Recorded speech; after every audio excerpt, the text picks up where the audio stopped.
last time we had, I'm just gonna, there we go. Last time we had whoever put on the Instagram that we have is 4-H Shooting Sports USU, and the person that we had, one guy, we had a few guys enter a picture, and I'm going to share my screen real quick right here. And let's see. And tell me if, can you guys see that? Let's see. Let me look right here. You guys, can you guys see that picture there? Anybody nod their head? Not yet? Okay, let me look real quick. We got to share one more thing.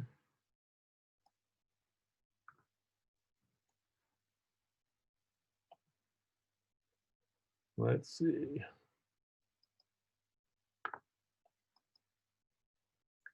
Okay, coming up. All right, can anybody see that now? Okay, that's the winner. I'm not sure. He might not be on today, but I'll get his information. And he just he put that on Instagram, just of his fishing vest, and it could be just any type of gear that you wanted to put on online and on the Instagram, and he put that on there. So he'll get a dozen flies that I tied quite a little bit ago, but there'll be good flies for him to catch or to take fishing. So that's pretty good. So we'll have the same thing. Any of you guys want to send in a picture of yourself in, with your holding your fly rod or fishing rod or a net or anything like that, just put it on 4-H Shooting Sports USU and on the Instagram, and then we'll have another drawing. And I think this time will be some leaders. So some leaders that you can fish with, some dry fly leaders. So that'll be pretty fun. Okay, so just get my computer working again here. We're going to go through the next thing. And does anybody have a rod right there with them? Can you guys see me then? Or can you see this rod right here? Put a thumbs up if you can see it. Okay, so this is just the rod. A couple of ways we're going to learn about gripping. If you have a rod or anything like that, you can run and get, or if it's close by. If not, don't worry about it. But we're just going to look at how to grip the rod first. So I'll wait till everybody. There's a couple of guys that went to come and get back. So I'll do this. Make this a little bit bigger.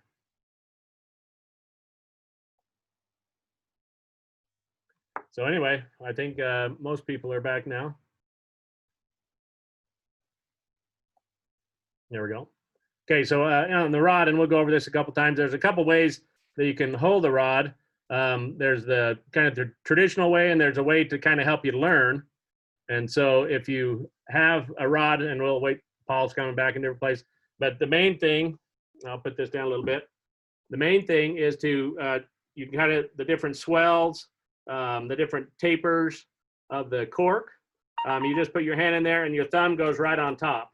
So it's kind of like this. So your guides are right on the bottom here, and your line will come through here, but your rod will go right on top where your finger is, and your thumb will be right on top. And it's just it's kind of like pushing a button or grabbing a door to push the lever down to open it. So that's one way. So if you have a rod, you can do that. The other way, a lot of beginners will use, and I tell the beginner to use that because this way it's not really, it is an extension of your of the rod. But if you put your finger, your pointer finger, you put your finger right up alongside the rod and actually put it right on top. And then when you cast, keep that finger just really pushed down on there. And when you're casting, it will show. That helps the rod so it doesn't do a lot of windshield wiper casting. And we'll talk about the windshield wiper casting. So here's one way. That's the way that you will probably like eventually. When you first start out, I would put your finger up just like that and wrap your hand around and then put your finger up. And that what that does is it's kind of like you can actually point to where you want to go. So as you're fishing, you can point. Let me move that out of the way. So you can actually point to where you're going. and it makes it just that much better. So if you put your finger right up there, that really helps. And then eventually you'll get to, you can feel the rod, and then you can get to that point. Okay, let me see if I've got another. So here's a picture. Can you guys see that all right? Anybody hold their, everybody see that? Give me a thumbs up. Yeah, so that's the one way to do it. And then we'll show you the other way. Make that a little bit bigger. So that's the other way. And so what that does is just make it so it kind of extends your finger right into the rod, gives you a little bit more feeling to the rod. So that's one way to hold the rod. And let's see. Here's some other, we're going to go over some things that talk about what type of casting there are. So let's go like this. So there's a lot of different kinds of loops. There's a wide loop. You can see that. It's very wide from the tip of the rod way up. And then there's a very tight loop. So there's not very much in between the line going out and the fly coming through. And so that's just so you guys know what you're talking about. If somebody's saying, hey, make your loop a little tighter, that makes, it just kind of shows you and you kind of understand it a little bit. So it depends on where you're fishing. If the wind is behind you, sometimes it's better to do a wide loop, just so it catches. It's kind of like a sail. It'll catch and go a little farther. If you're trying to get under a tree or under a bridge or under kind of a rock or something or into the wind, then a tight loop is better because it'll travel faster and it won't be like a sail. So it'll kind of cut through the wind a lot better.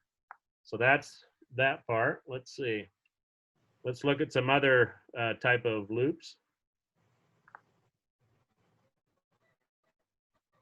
Okay, here's one. Let me get that out of the way.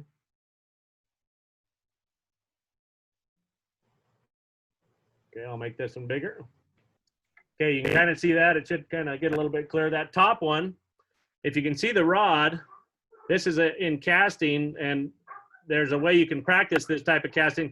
See that very top picture? The rod tip goes in a straight line. It's in a very straight line, and that's probably your optimal type of casting, or your majority type of casting. And then we'll go down, we'll talk about them a little bit more, but we'll go down each one of them, just kind of talk about it. The next one, where it has kind of I call it a rainbow cast, because it kind of starts at the bottom, kind of comes up high, and then goes down low. Or it could be, it's just a dome shape. And so that's where you get your wide loop, and the top one is where you get your narrow loop or your tight loop. Now on the bottom, it's a concave or a dish shape. So the top of the tip goes into a dish. And so what that means, so the top one, let's go back to the top one. The top one is you've given just the right amount of power to get the line going and then to send it on its way with the cast. The middle one, you haven't given enough power. So you're kind of, it's a little bit, you're kind of not doing enough to get it over. So it's just kind of slower. And then the bottom one, you're actually giving it too much because you're flicking it, you're starting, and it bends, it goes under like in the dish, and then it comes up top, and you'll get the tailing loop.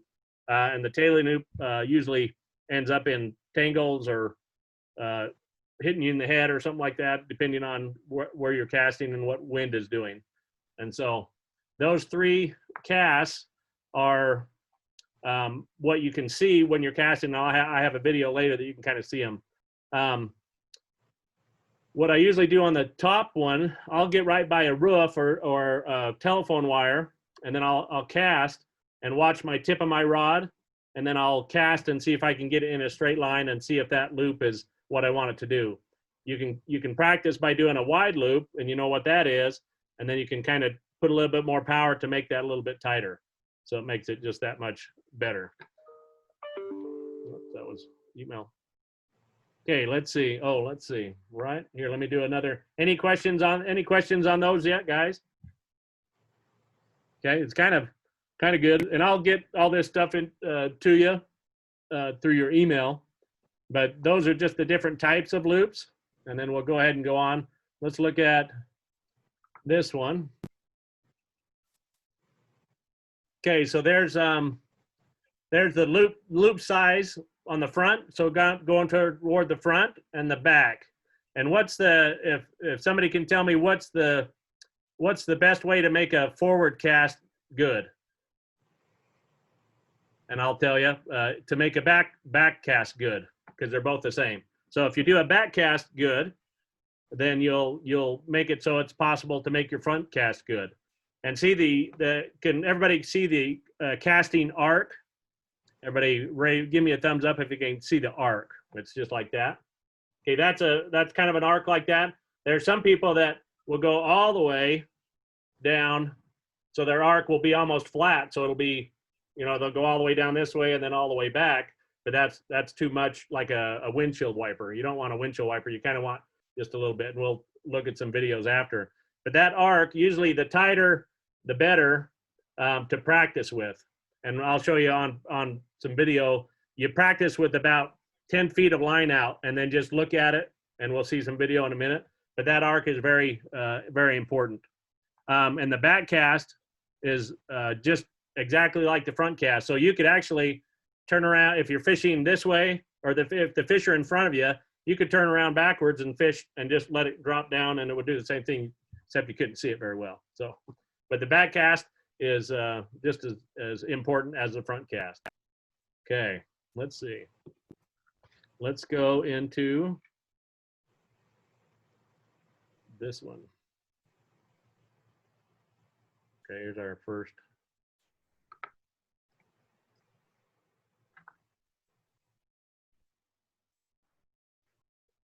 All right, let me make that a little smaller, maybe.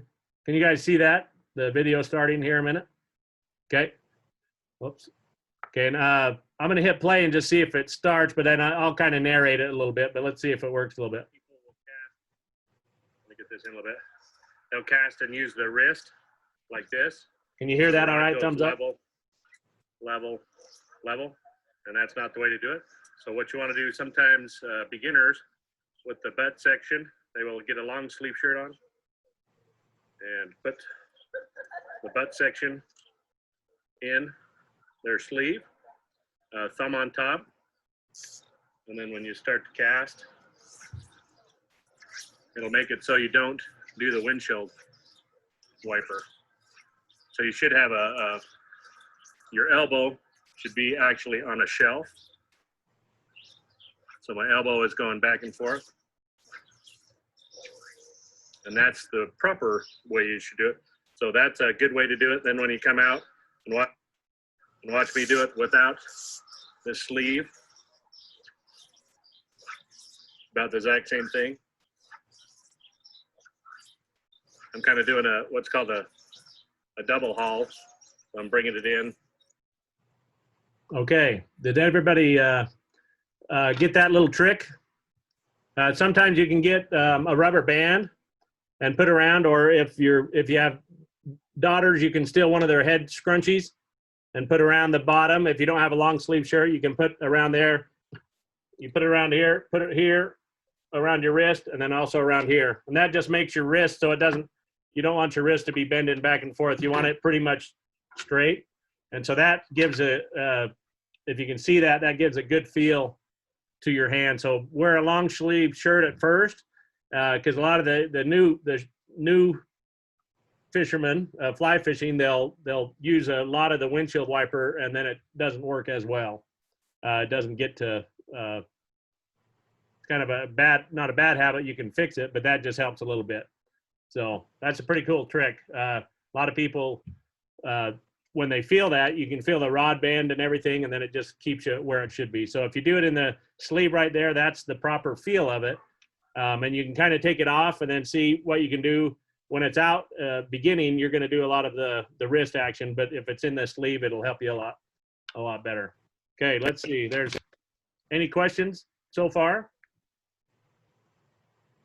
Everybody good?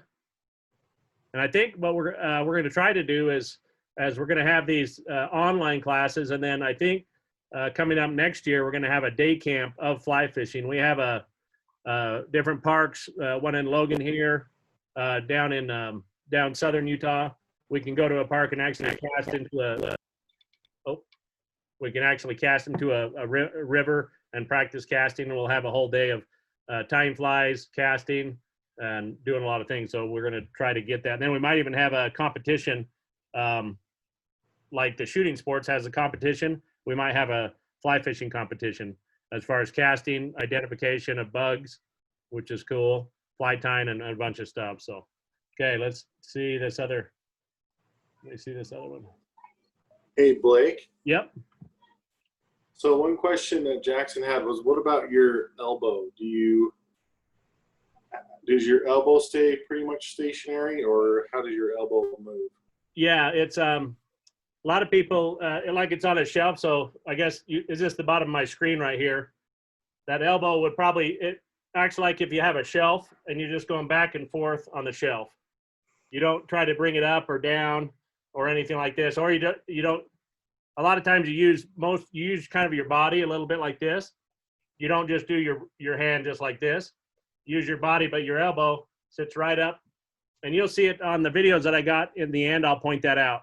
I've got some where I'm backed up and I'm casting, and you'll see my elbow just kind of go straight in a line. And so that's a good question though, because that's the most important. If your elbow's moving up and down, then your line's going the same way. Let's look at, there's a couple types of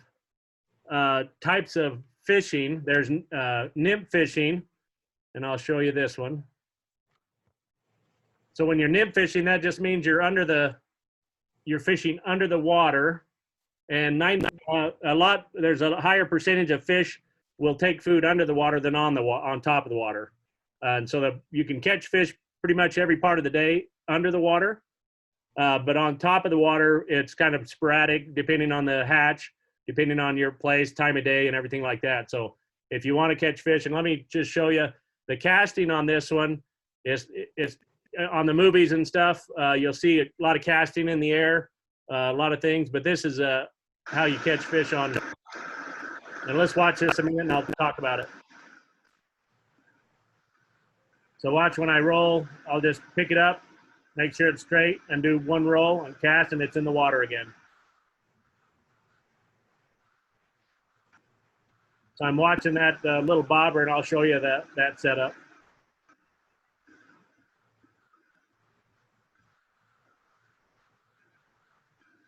So that's kind of, so let me go to, so when I'm right there, I'm just starting a cast right there. So it's kind of like a roll cast, but you want to be in the water most of the time. If you're up in the air, there's no fish up in the air, so you want to be in the water most of the time. And so when you fish, I'll hit that play again on that one. We'll watch that in a second.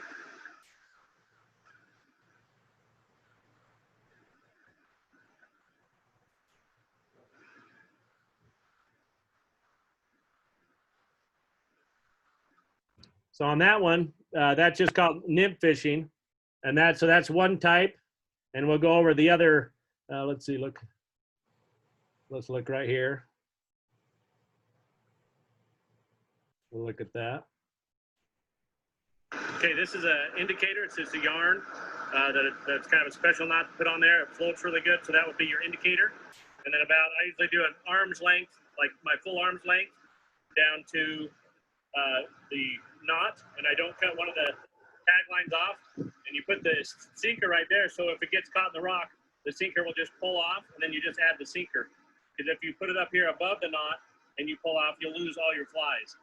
Then I've got another fly right there, and then off the eye, then I have a lower one about 18 inches apart on each of them. And so that's nymphing, okay? So that's just part of nymphing, and that's on major rivers like the Madison. We probably did 85% of the time we nymph fished, and it's just where the nymphs, the bugs are going right in front of the fish's face that are in the water. And so dry fly is always on top, but if you were to fish maybe any given day, say on the Madison or any, you'd probably catch 3 fish to your 1 on a nymph rig other than a dry fly. So in order to catch more fish or to have more success, nymphing is needed to be learned. But dry fly fishing is a lot of fun. You get to see the fish react to take the fly and all that kind of stuff. So there's a lot of fun to that. Any questions on those two? No, they're kind of going bad a little bit, but everybody hear me okay? A little bit. We'll wait till it catches up. Hey, Blake, can you repeat what you were saying about the sinker? Oh, yeah. So let me see if I've got. Let me see. I'll draw a little picture here real quick.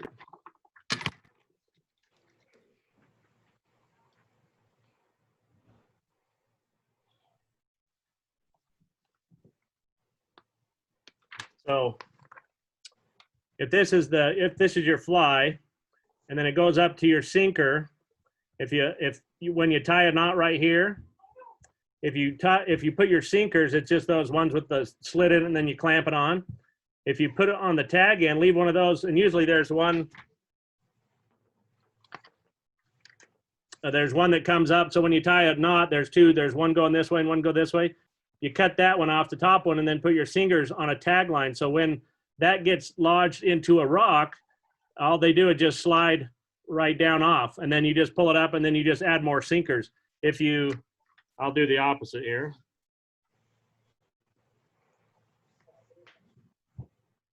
So if you have here, so here's your fly. If you go down to your sinkers and there's a knot right there, if you put your split shot to get down on the bottom above the knot, so when this gets lodged in a rock or something, it'll get stuck in a rock, you end up having to pull that off, and it breaks everything from here down off. So this way, you just slide the sinkers off. You might get caught, your hook might get caught, but normally it's your sinkers getting caught in between two rocks. Did that explain it a little bit? A little better? Yeah, so when you're tying that knot, you're leaving a little bit of extra line poking out, and you just attach the sinker to that little piece of line. Yeah, and you clamp it on with your hemostats or your pliers, and so it just squishes on, but it'll just slide right off if it gets in between two rocks. And so, and the key to nymph fishing, if you're not catching fish and you're not kind of hitting the bottom or ticking the bottom, then you don't have enough weight on. So I usually start depending, sometimes you can just kind of guess. If it's shallow, you put one weight on to get down. But if you don't catch fish like 10, 15, 20 casts and you're not ticking the bottom or you didn't hit the bottom, then put another split shot on. And so you want it to, when that indicator, let me see if I've got, so if you look at there, so can you guys see this indicator? I don't know if you can see my mouse either, but so that indicator is a piece of yarn that is synthetic, and then you use what's called mucilin, and I'll include this in all the information. I don't think I have it with me, but that yarn is like basically it's a bobber, but fly fishermen don't like to say bobber, but it's a bobber. But it's what it is, really light piece of yarn that floats. And I'll show you on. It's just a yarn. Let's see. Let me back up to the other thing. Let's see. And you guys can see probably. Can you guys see that one where he's fishing now? Or right there's the. You can kind of see. I'll put the arrow. There's that. The indicator. I'll watch it again.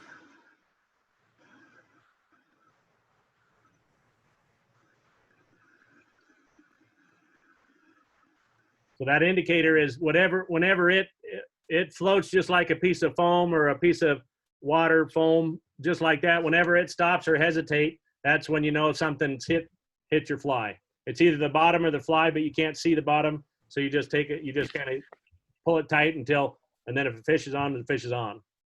And that's, there's a kind of a special way to tie that on. And I'll show you on the next class that we do. But then I'm basically that's nymphing when my arm is raised up. You'll see my arm pretty high. I almost keep all the line off the water except that indicator. And so everything is really tight. And so if I do get a hit, I have to pull just about this much, and I don't miss any fish. I hook a lot more when it's close. Any questions on those guys on that? And I'll be sending out some diagrams. I think in that book, who got that book that I sent them on email? Did everybody get that? Okay. That picture's in there. I don't know if I have, I think I gave all mine away here. Let's see. Nope. I got one right here. Yeah, so that's the indicator, the line, the split shot, and then the fly. So that's the indicator right there. So that's on page 15. That's what that talks about. And if you didn't get one, just let me know and I'll get them out. But I usually get them out to everybody. Let's see. So let's look at any other questions before I move on a little bit. How many of you have learned something so far? Even the sleeve thing. That's pretty good. Try that. It's pretty cool.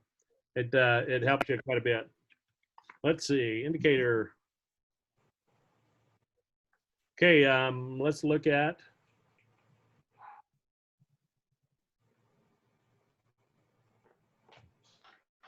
Let me get that rid of. Let's see if this is just let's see. I got to look our practice. Let me do this one first.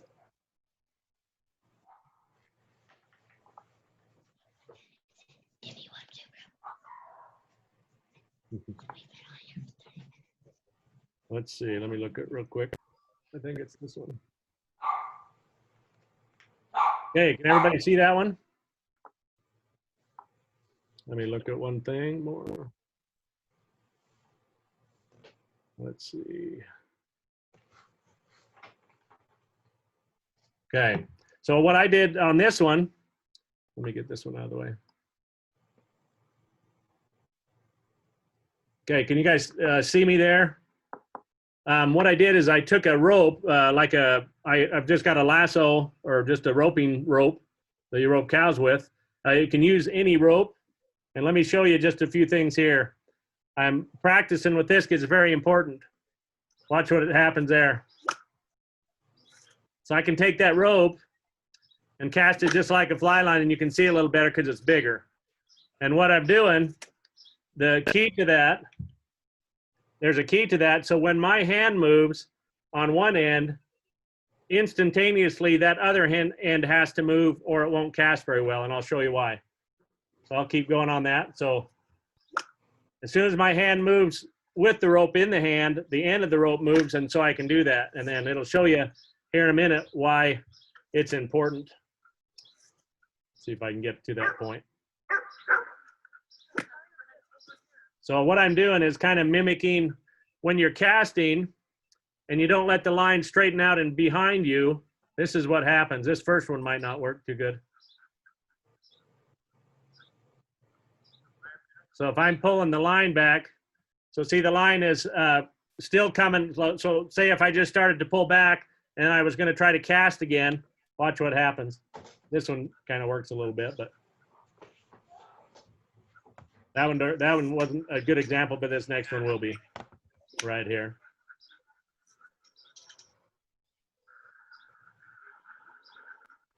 So in order to make a back cast and a forward cast, oh, did you have a question, Bud? Did somebody have a question?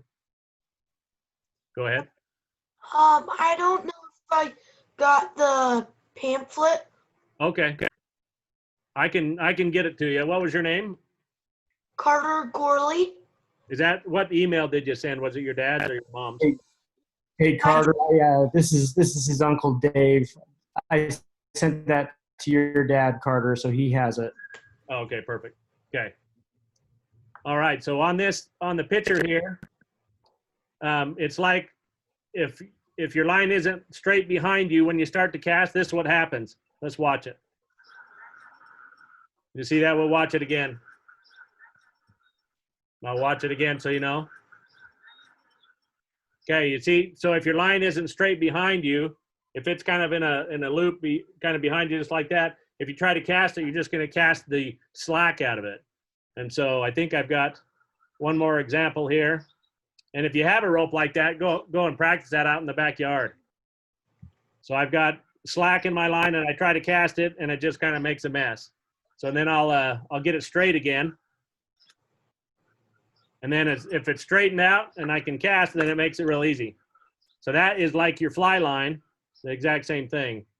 So let's look at that. See if I can. It just goes right out with not a lot of effort. And that with your arm, it's kind of hard, but with the 9-foot rod, it makes it a lot easier. But that visual has helped a lot of people. My boys that I teach, I took one of my friends out the other day and had him cast with the rope first, and he understood it because I could tell him, say, wait till that line straightens out, and then you can add power. And so let's look at that one more time. I'll get it straight. It's all straight, and it just whips right out there just like nothing. So any question on that? That's a pretty good, if you have a rope or something that's maybe not a real stiff rope, but just has a little bit of play in it, you can go outside and just do that. And it works on most ropes, about 20 feet, and you can actually see how that works. And then when you get a fly rod in your hand and you're casting backwards, if you're not waiting long enough for that line to flatten out or straighten out and back, like I'll show you, then you try to cast, it'll just take that line and then it'll just make a mess. And so it doesn't work as good. So let's look at one thing here. Let's do another one. Let's see, double haul. Okay, this is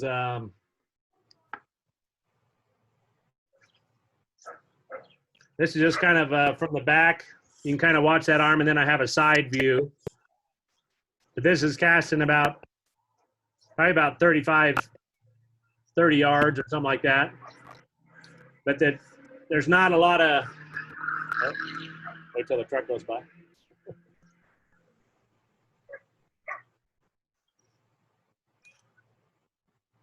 It's not as much, so you don't have to be strong, or it's not a lot of power. It's more just timing a little bit. A lot of people think the harder I throw the rod, the faster it'll go and the better I can cast. It's kind of like the opposite. And let's look at one more thing. So see what this one is. Okay.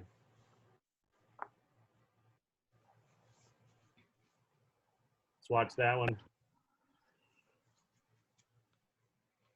So this is what I do just every day. I just go in my backyard and put about 20 feet out and just cast until I can control it, and then do a little bit longer and then a little bit longer. So that's, I'll turn around there. And when you don't have a lot of line out, my arm's not moving too much, but it's staying pretty level on the shelf, so it's staying pretty level. It's not going up or down. A lot of guys will come up by their ear, way up here by their ear, and then down. But you basically stay, pretty level. You can see my hand, it's not moving too much up and down. And then let me see. Oh, there's one other thing. Let me show you real quick. This is something you can try too. Whoops. Let me put this one over there.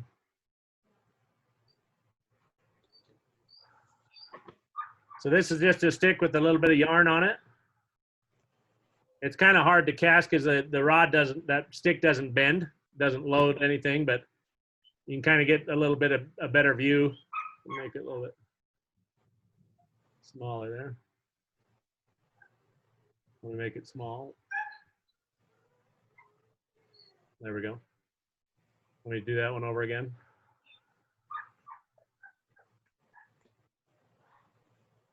So that just kind of shows you in a short view. If that rod bent a little bit, it'd be a little bit smoother, but it works pretty good that way. And then let's see. Let's see, any questions on that so far, or any questions on how do you get better at doing something? Anybody tell me? If you golf or shoot or fish or cast, it's you just go out and practice, right? Oh yeah, go ahead. So you just go practice. What do you guys? What else do you guys do? Anybody play baseball or soccer or anything? So how do you just go out and just practice once and then you're good at it? Nope. You do a lot of practicing. I think I started. You guys are good. Most of you guys are pretty young. I started when I was in high school, And so I'd go out for like 15, 20 minutes and just had the rod set up. I just grab it from the garage and then just go practice, trial and error, and just start casting and see how far I could get, what loops I could make. And so it made it pretty easy that way. So it did take a little time, but it's doable. It's pretty fun to do. Anybody have any questions on grip or practicing or casting or anything like that? Nope. There's somebody. Let's see. Anybody? Let's see. Anything? Let's see. So there's a couple types. So there's different types of casting. Like when we did the nymphing, that's different. And then dry fly. How come when they dry fly, when they come back and cast a lot, that's actually drying the fly out. You use a gink or some type of floating on the fly to make it waterproof so it doesn't sink. But sometimes when you get it wet, when it drags under, or when you catch a fish, you kind of squish all the water out of the fly and then cast it really fast to it's going, I don't know how fast, but it's going pretty fast. So that'll dry the fly out. And then when it lands on the water, it'll sit on top of the water again. So I'm not sure if that's why they call it dry fly, but that's probably the dry fly. Yep, go ahead, bud. Why is it like neon green for the line? You can get all different colors. It doesn't really scare the fish. Depends on how you present it. If you slap it on the water in front of them or above them, it'll scare them. But normally you shoot a little bit above and it just kind of floats down and settles on the water. A lot of guys will use if they can't see the fly, the real tiny fly way out there, 20, 30 feet, they can watch the end of that line. And if it moves in any way, but they have a clear color. They have dark colors. All sorts of colors. I think it's just mainly so you can see. It helps in your when you're casting, you can see it in the air. But then after you get to a certain point, you don't necessarily have to watch your line to get it to cast good. So they're just a lot of different colors, just like different color cars. They all work, but some people might want green or purple or something like that. Sometimes they use different colors in different situations, like saltwater fishing. They'll use a different color. Maybe it doesn't show. It's usually a lighter color, not really dark, because if a dark line goes on top of the water and the sun is behind it, it'll be really dark. So they probably use a lighter line to make sure it doesn't cast or it doesn't show as much above the water. So good question though. Any other questions? Oh, there might. Anybody? Oh, somebody. Oh, there we go. How do you keep from snagging behind you when you're casting? Couple of ways. So if you're looking at me, and if I bring the rod straight back and straight toward you, straight back and straight, straight in and straight out. If the wind is going, say the wind's going like that, start your rod out a little bit and then come in a circle. So your line comes out and around and then comes back this way. So if the wind's going this way, start your rod to the right and then come around and bring it or in a circle so your line comes around. So if you're casting straight up, your line's going to follow your line and it's going to catch every time you bring it forward. It's just going to wrap around the tip. So if the wind is going this way, if the wind is going this way, you start your rod over the same way the wind is going. You cast back and then you come around, not around your head, but so if I was like right here and the wind's going this way, I'd cast here and then come around this way. So instead of a loop, so you kind of have the loop, you have kind of a loop going over like a wide loop. And that's another thing. Let's look at so on this one, on the tight loop, on the wide loop, if the wind's coming behind you, if you do a wide loop, that fly is way above your tip, so it'll never catch. So you kind of do a little bit slower, and it goes around. If you do the tight loop and the wind's behind you, that might come and snag down and get your tip. It happens all the time. Just the wind may be different, 9 feet up in the air from where you're at, but normally you kind of manipulate your rod just a little bit, either start it out left, start it out right, and just kind of work that way. But it happens. I mean, I was out fishing. I fished for a long time. I went like this and caught a tree in the back very first cat, Depends on where you fish too. But so if I always say, if you're not hooked up on yourself, on your wader or your shoe, or you're in a tree, or you get a snag, you're not fly fishing. So because there's nobody that doesn't get snagged at all. So I was teaching a friend, and I tied a new fly on. I cast it once. I think I hit a rock or something trying to bounce it off, and took the fly off the very first cast. So I was like, oh, okay, that happens. So it'll happen. But if you can, when you practice, usually on lakes, in more wide open area, rather than a real tight treed area, because you get really frustrated right off the bat, and you'll not fish anymore because you're like, this is crazy. So if you can, get right in the middle of the river. If it's shallow, cast. Make sure you have a big area to cast in when you're fishing. And so that's, let's see. And also this one, if you put too much power on your rod, it'll always do that tail.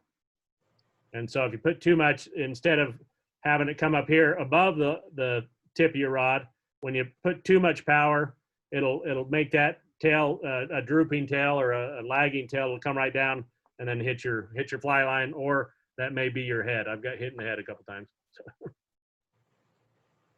So, but that's a good question. But then, like I say, it happens. You know, it can happen. Go ahead, bud. You got one more question? Could you fish in a lake? Yeah. Yeah, a lot of times it's kind of like trolling. They have a sinking line. So you get in the boat, or a kick boat, or a float tube, and you let the line out, and it actually sinks down. It's a different type of line. It's not a floating line. It's a sinking line. So it's kind of like, have you guys seen what trolling is? So you let the line out, you just let a lot of line out, and then you just kick real slow, and then you kind of point your rod down and just kind of bounce the fly its way down there, and then it just hook up. They'll grab it and kind of go the other way, and it's just kind of like trolling. So, but it's a lot of fun. We did that. And on the lakes, if you have a boat, we've taken our drift boat out to a lake, and the fish will be jumping on top, so you can do dry fly fishing on the lake. And the only thing you can catch is your person that you're with, or, you know, because you're usually out in the middle, so you have a lot of room to cast. But sometimes that gets a little crazy with 2 or 3 people casting at the same time. So any other questions? That kind of gives you a little bit of, but basically on the casting, it's your grip, it's that the sleeve, or some type of holder there. The sleeve works really well, and you get the feel of it, and you just watch your I wonder if I have a piece. Let's see. Let me look here. So what I'll do on this, I'll just go out and just sit and practice. But instead of looking forward all the time, instead of looking forward, I will kind of turn sideways and look at the back cast and look at the front cast. I'll just sit there. So I'm like right here, and I'll just cast backwards and move my head with the rod. And so I know when it's going out, when it's straight, then I'll push it forward. But then eventually you won't have to look. You can kind of feel it, or you can kind of time it a little bit. I thought I had, I might even have one more. Let's see. Double haul. Yeah, I don't think I've got that one on there. And so, but yeah, it's just practice. And the 2 things you do at home to make fishing better on the river: tie knots, tie all your knots at home, do them 100 times. So when you lose a fly, you're not spending 15 minutes trying to tie a knot to get that going again. So you tie knots at home like you're watching a movie. Just get a thing of tippet and just tie knots. And you only have to do like the one you hook on the surgeon's knot that's in that book, and then the cinch knot or improved cinch. And if you tie those, and then if you cast at home and tie knots at home, practice, when you get on the river, you can cast where you need to go, and you can tie knots on fast. And so those 2 things will make it a lot funner to fish, because if you're on the river tying knots for 90% of the time, you're not fishing. That's not very fun. I mean, it's fun to be out, but it's funner to be fishing. And like my boy, I think he was casting, he dry fly fish, and I say, okay, only a couple casts, then get on the water, because the fish are in the water, not in the air. So if you're out there, you know, fishing, you know, you're casting 25 times, you could be in the water 10 times and catch fish because that's where the fish are, unless you're in a place where there's flying fish. But I have caught a bat and a sparrow in the air one time. They'll on a back cast, they'll come and get that fly. They'll be waiting for it and get it right out of the air. So I start to cast and I'm like, holy cow. Then you have to usually just release those. You don't, I've never ate a bat, so that might be bad. That might be the thing the Chinese did or whatever. No. Let's see, anything else question wise? What on the fly fishing for next time, we have some topics, but is there any topics that you guys that we haven't covered? We kind of covered gear, and that's kind of a thing that you can kind of add to, and then a little bit of casting here. We're going to talk about reading water, where to find fish. So I'll have actual video of fishing the river. So I'll kind of tell you where the fish are. In most instances, they're pretty much the same. You just have to learn how to read water. Flies. I'm going to kind of go over flies a little bit. You don't need to have a billion flies, different ones. You can have kind of 12 different ones that you can fish pretty much anywhere, and we'll go over that. Fly tying is a little bit tough to teach here, but if you have a group, I have like in Park City and down south, we have came and did some fly tying class. And then let's see what are some of the other, let's see, let me look and see what I got here.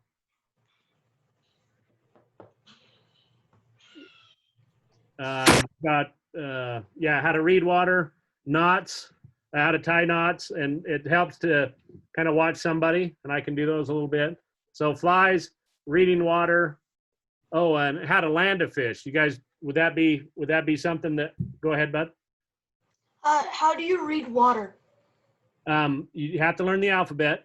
No, no, that it's just reading water is just knowing where the fish are. Because you could, I fished with a guy on Monday. He's brand new, and we walked kind of a river, and I showed him some different things that fish need. They need cover. They need kind of cover from the birds, from really shallow water and different things, and they need to be able to find food. So if you can find cover, food, and I think there's one more, you usually find fish if there's fish in the river. Some places on the river that I fish, there's no fish down low because it's really warm. So I go up higher. But it's just a matter of finding, because if you're fishing in a spot where there's no fish, guess what? You're not going to catch any fish. So you have to kind of know where to look for them. Go ahead. Another one. So is there a reel on the fly fish, or do you just yank it up? No, there's a reel. Yeah. Yeah, this one didn't have one. I just showing yeah, right there we go. Yeah. That looks, is that a fluger? I'm not sure if that's what that is. Yeah. So yeah, it's just kind of, it's same as fishing, but it's not like spin fishing. It's a little bit different. It's just kind of a place to hold your line, but it does have drag and everything. But the most important, I can also teach how to land a fish, and then as far as play a fish, and then also how to release a fish so you can put it back in the water if you're not going to eat it, and then you can put it back and come back and catch it again. So that's very important. And a lot of people that have land that let you fish on it, they'll say, yeah, if you just catch and release, they'll let you come back. But if you catch and take, sometimes they don't let you come, if it's like, I've just met a guy the other day says we can go fishing on the spot if we just fly fish and catch and release. So that'll be fun. We'll probably go there, I think, Saturday morning. So, and anything else that you guys think of? So we'll learn to play a fish, learn to land a fish with the net and different things, and then not revive one, but let it go pretty good. That's really important. You can catch a fish and make it real tired and then almost kill it before you let it go. And so I can help you, I show you a couple videos on catching a fish and landing it and then letting it go and just making it that much better. So then you can catch it again the next night or whatever, if you're camping. Hey, Blake, I had a question. Okay. How much does the quality of the fishing line help or hurt with casting? Is it a big deal or is it not? A little bit. They used to be pretty expensive, like $60, $80 for a line. I think you can get a real nice one for $30, like if you were to go buy one, just a line itself. I bought some on Amazon, which was a whole kit, fly rod, had the backing, had the line, had the rod, the case, and some flies for about $89. And it's really nice. So if it's your grandpa's line that's really old, it's gonna, and you can kind of tell if you look at it, if it's cracked and crinkly, it's gonna be pretty bad, and it's gonna take water and it's gonna sink pretty bad.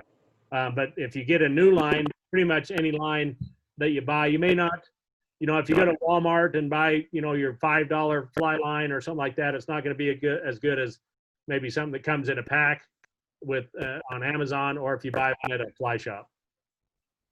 But it does help. And then if you take care of it, don't cast on gravel or like a road, because it'll eat it up. But grass is fine if you cast it on grass, just to practice.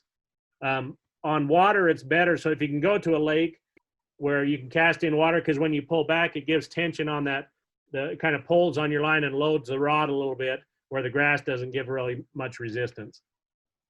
But and then if your line kind of gets wore out a little bit, you want it. It's called mucilin. It's a little thing, and I'll show you. I think I showed it on the last one, but it's called mucilin. It's kind of a paste, and it has kind of a cloth in it, and you kind of clean your line off. Even I do that probably 4 or 5 times when I go out, clean your fly line off, and it just takes all the dirt and grime off it, and then it floats really high.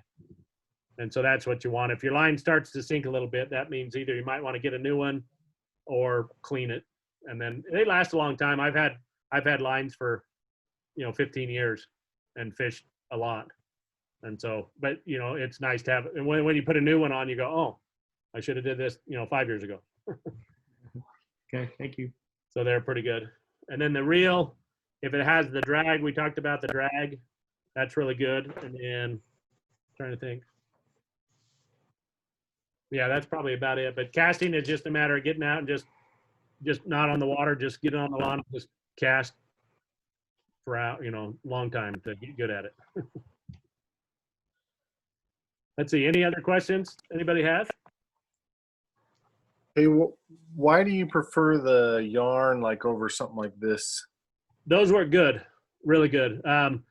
They work just as good. The yarn this will outfloat pretty much anything, just because of what it is. It's a synthetic, so it doesn't take on water.